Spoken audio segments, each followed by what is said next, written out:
documentary about Michael, and it was Michael's idea to feature this kid in the documentary. Michael has a deep affection for helping children in need, and this child happened to have a severe case of cancer. Michael immediately wanted to do something to help, to give this child hope and give him a reason to live.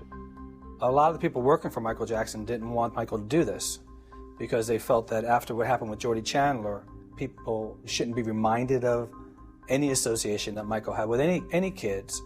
But Michael had no consciousness of guilt at all. I saw the original documentary that Mr. Bashir produced. I didn't know Michael Jackson at the time, but something seemed very, very manipulative, very sinister about the way he approached Michael Jackson.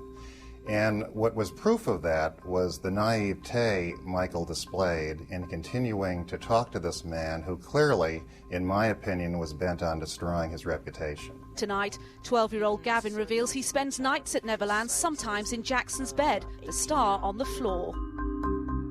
Next thing you know, Children Protective Services became involved and different lawyers began asking questions. Tom Sneddon is back in the picture again, and the Arvizo family suddenly have decided that Michael had molested Gavin. Gavin came to Michael and said, "Michael, could we sleep in your room tonight?" And Michael looked at me and says, "I don't know, I think you better ask your mother." "Oh, we already asked our mother. She says, sure, no problem." I'm like, no, this is something's odd. This is not right. And then as I was about to go tell Gavin that he cannot sleep in Michael's room, Michael says, "Okay, I have a solution for this. You have to sleep in the room with me." The two children slept on the bed, and Michael and I slept on the floor. An arrest warrant for Mr. Jackson has been issued on multiple counts of child molestation.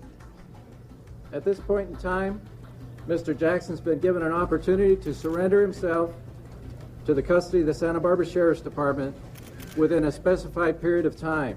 They were claiming that Michael organized a conspiracy to abduct children, to falsely imprison a family, and to commit criminal extortion. And the other counts had to do with allegations of child molestation. These were serious allegations, the most ridiculous allegations. Anyone who knows Michael is not a pedophile. Mr. Jackson has been booked into the county jail. He has since been released. He has posted the bail, and he has been given an arraignment date. It bothered me because I was wondering how he was feeling and how he was dealing with it. Michael used to always tell me I'd rather slit my own wrist than to hurt a child.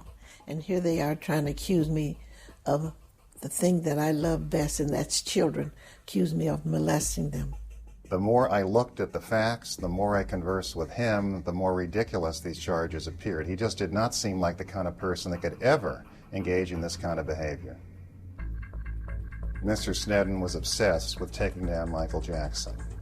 My understanding is that in the mid-90s, Mr. Sneddon personally traveled to Australia and Canada, and perhaps other countries I'm not aware of, to find witnesses against Michael Jackson. He also arranged to have a website at the Santa Barbara County Sheriff's Department where they were looking for any witnesses or evidence against Michael. Finally, in 2004, he got his wish, a criminal trial with Michael Jackson as the defendant. To see this DA with this wicked smile and grin like he's going to become a national hero for catching Michael Jackson doing something that he never did made me want to just throw up on the television. Jackson himself, I believe, has said that this was all done to try to ruin his new CD that was coming out or whatever it is he's doing. Like, the sheriff and I really are into that kind of music, but there was a real sort of leaning in the press corps that, look, if this is happening again, then he must be guilty. We really didn't know what they had. We just, because it was all sealed and nobody knew what it was.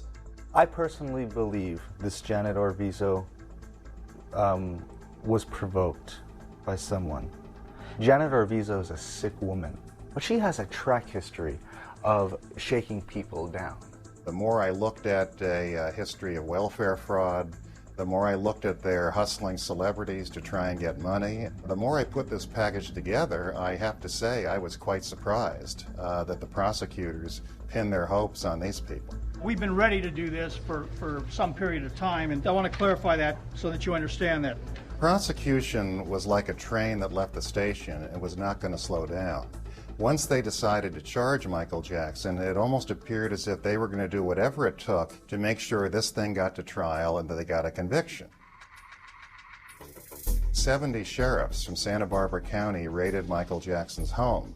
Now, I've seen murder cases, I've seen serial killers have investigations done in their premises with 5 people, with 6 people, with 10 people. Never have I seen this many sheriffs descend on anybody's home in any case. It was all done because of who he was, and they knew this was going to be a worldwide event, and frankly, it was very despicable as far as I'm concerned. There was a lynch mob mentality in Santa Maria that extended not only to the police and to the district attorney, but maybe to the media as well. And I remember when we were standing in line to get our press credentials, one of the reporters, a woman who was a very popular reporter in America, pulled herself out of the line, and she said, "Is there anybody standing in this line besides J. Randy Taraborelli who does not believe that Michael Jackson is guilty?" And there was the issue of race. When he got in big trouble, he reached out to black leaders to try and defend him. He reached out to Reverend Jesse Jackson, to Reverend Al Sharpton, and others. I wanted to avoid any racial division. There was a phone call one night. It was Michael Jackson and his publicist. She wanted to bring black celebrities into the courtroom. She felt this would be better for his legacy. And my comment about this request was that, if he's convicted, his legacy is going to be dying in California State Prison. And I flew out at the request of Catherine to go to the arraignment. When we all drove up together, and went through that. Of course, then he got on the roof.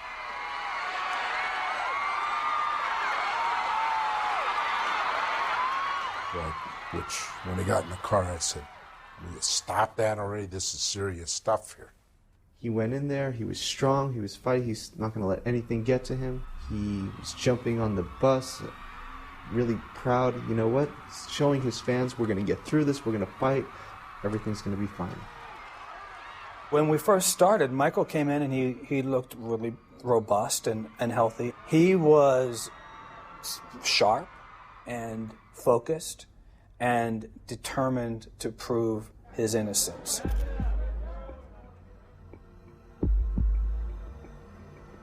Even after the first day, you knew that these people were only after money, and this was the biggest hoax in the world that they were trying to pull. They put witnesses on the stand to testify under oath to things that never happened, to things that were completely exaggerated and untrue. They were willing to almost throw anything at the jury, hoping something would stick.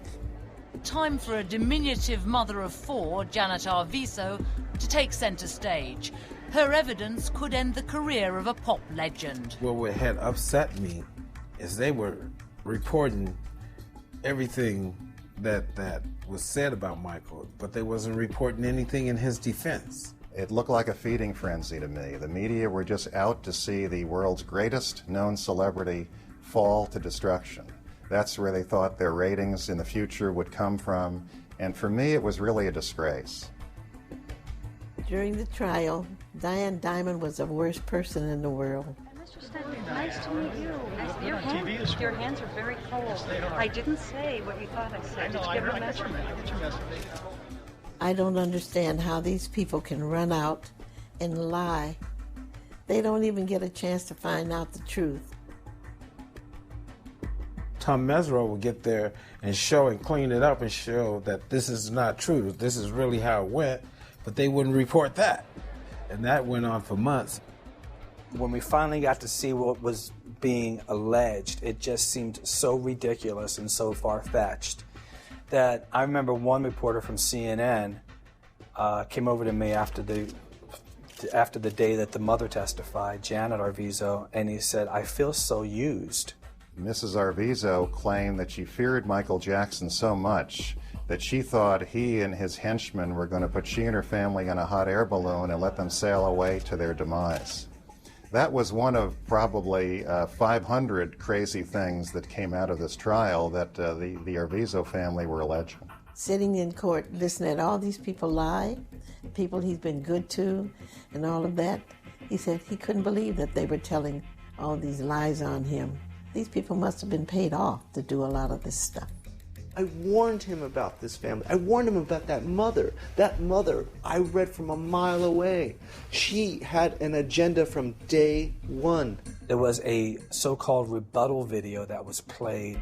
The video that the Arvizo family made after the allegations had surfaced, in which they claimed that Michael was, had been a father figure to this family. And they were really adamant about it on this video. And this video existed.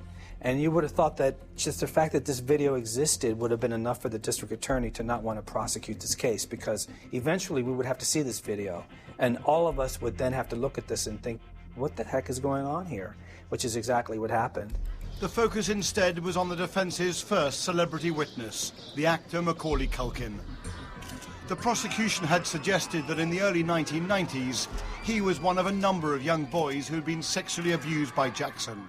I have to say, Chris Tucker and Macaulay Culkin will always go down in my book as loyal, good friends. They had managers and agents and lawyers who didn't want them to get involved, and they both told me that when Michael needs us, we're going to be there. There were other witnesses, people he knew at Neverland who came in to tell the truth. We had a lot of people that rose to his defense. I stood by him because he was a decent, good man with a warm heart, a loving heart.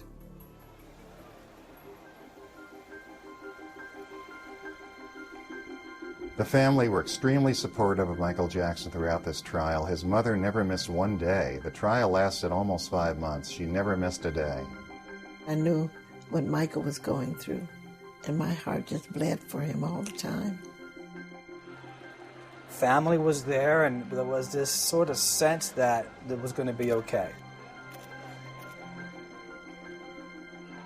I remember they showed the Martin Bashir documentary, and Michael's music was playing throughout it. And I remember looking around the courtroom and seeing all these heads bobbing up and down to Michael's music, and I thought to myself, wow, this is going to be some crazy molestation trial, because everybody here is sort of rocking out to Billie Jean. It just seemed very surreal to me. Prosecution, in my